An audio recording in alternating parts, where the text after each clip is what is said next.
You asked how to buy shares of Tencent, a major technology and entertainment group listed on the HKEX under the ticker 0700HK. This video is educational only and not financial advice. To buy shares, you need a broker. I will use eToro as an example to show the process, and after registering, you must verify your account, usually by uploading an ID document. You will also need to add funds to your account before placing a trade.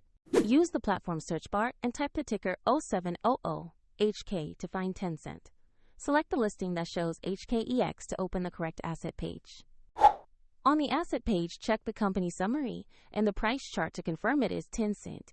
Make sure the page clearly shows the HKEX listing and ticker 0700HK. Tap Invest or Buy, enter the amount you want to purchase, then review the order details and confirm the trade. If the market is closed, the order may be queued or executed when the market opens, and if funds are insufficient, the platform will prompt you to add money before confirming. Once executed, the position will appear in your portfolio where you can monitor it. For convenience, the eToro link is in the description if you want to follow the same example.